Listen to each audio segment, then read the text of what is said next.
कहानी उस घर की है जहाँ बहू और बेटी को एक माना जाता था, लेकिन फिर।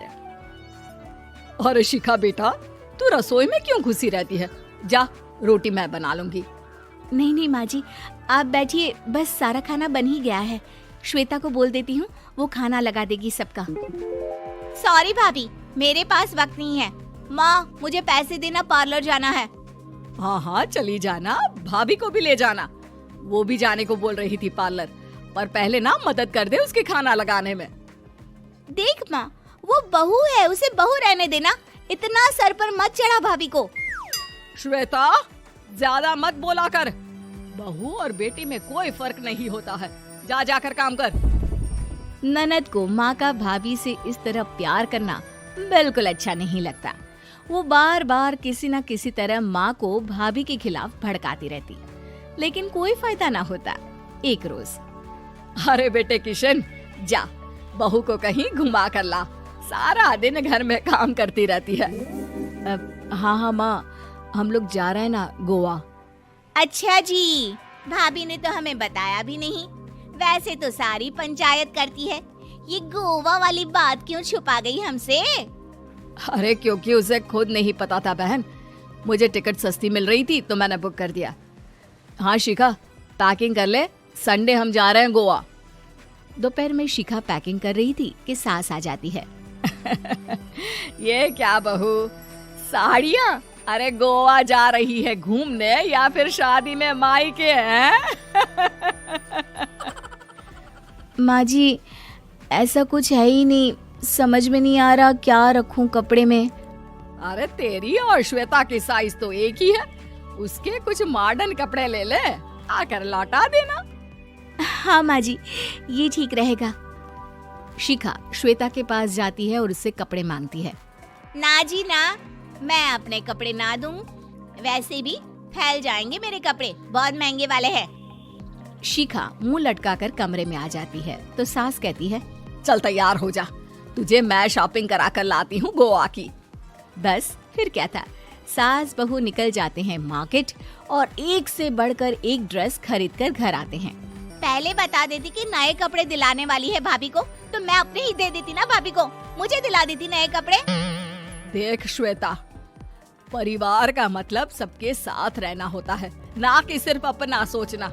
वैसे भी तुझे अच्छे संस्कार सीखने चाहिए।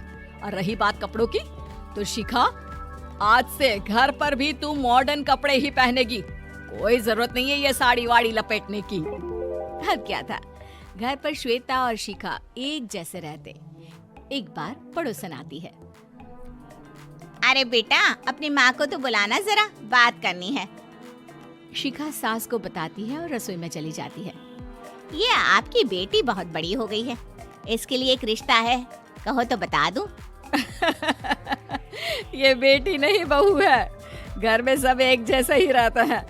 वैसे मेरी बेटी भी बड़ी हो गई है, कोई रिश्ता हो तो जरूर बताना। पड़ोसन रिश्ता लेकर उन लोगों के घर आती है। तब श्वेता की होने वाली सास कहती है, तो ये घर है, कितने मंजिल का है? और ये बहू ने आपकी क्या पहन रखा है, जीन्स टॉप? अरे भाई, साड़ी वाड़ी नहीं है क्या इसके पास? देखिए, सर्दी है तो साड़ी में बहू कैसे मैनेज करती, वैसे पहनती है साड़ी भी। देखिए, हम लोग ठहरे पैसे वाले लोग, कोई कमी नहीं है हम लोगों के पास पैसों की, बहुत पैसे हैं, जमीन, नौकर चाकर, कार, सब कुछ है, लेकिन घर में संस्कारी बहू चाहिए। समझ रही है ना आप? सास कुछ कहती कि श्वेता बोल पड़ती है, हाय रे, नौकर चाकर से लेकर जमीन, कार, पैसा, हाँ हाँ, मुझे रिश्ता मंजूर है मुझे। अरे रुक जा श्वेता, मैं बात कर रही हूँ ना। देखिए, हम लोगों के घर इतनी आजादी नहीं मिलेगी।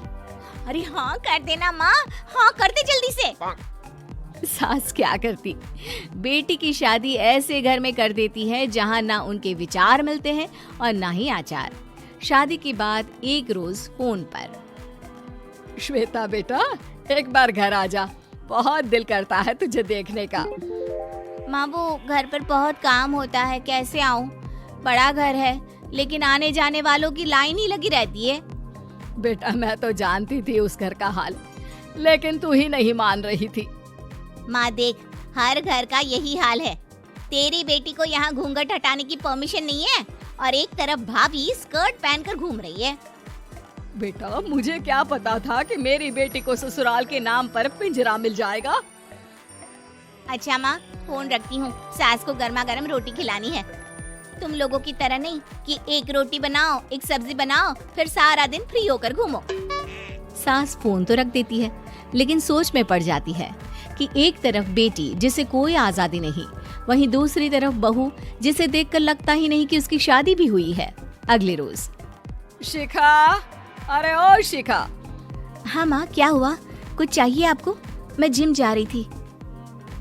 जिम के कपड़ों में बहू को देखकर सास को घूंघट में अपनी बेटी का ख्याल आता है।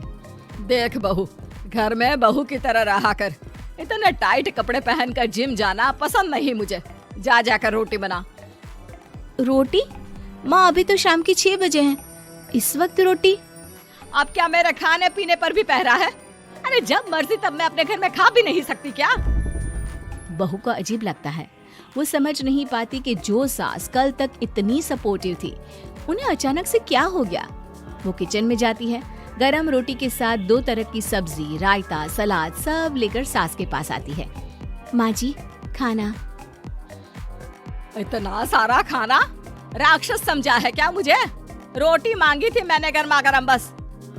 पर माँ जी, रोटी खाती किससे आप? सब्जी तो बनानी थी ना। अरे भूख मर गई मेरी तेरी बहस से। जा जाकर काम कर, अंदर पूरी रसोई साफ कर। बहू अंदर चली जाती है। थोड़ी देर में श्वेता घर आती है। अरे शिखा, जल्दी से चाय ला, पकवान बना, मेरी बेटी आई है। अरे नहीं नहीं माँ, ड्राइवर बाहर खड़ा है। मैं तो घर का कोई सामान खरीदने के बहाने यहाँ आ गई हूँ, मुझे जाना होगा। अरे बेटा, पर कितने दिनों बाद देख रही हूँ तुझे। रहने आ जाना 2-4 दिन के लिए। आ जाऊंगी माँ, जब मेरी सास मरेगी तब। मैं तो रोज मन्नत मानती हूँ कि मेरी सास मर जाए तो अच्छा है। अच्छा चल, जा रही हूँ माँ। हे भगवान, कैसे कैसे दिन देखने पड़ रहे हैं मेरी बेटी को। सास अंदर जाती है, जहाँ श्वेता की जिम वाली सहेली का फोन आया होता है। क्या बात है, आज जिम नहीं आई? अरे पता नहीं यार, आज माँ को क्या हो गया अचानक।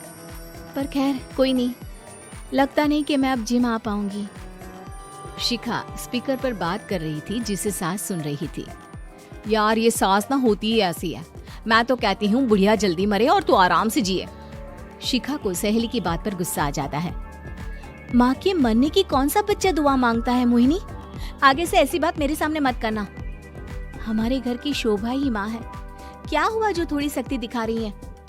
उसमें भी कोई ना कोई उनकी भलाई ही होगी।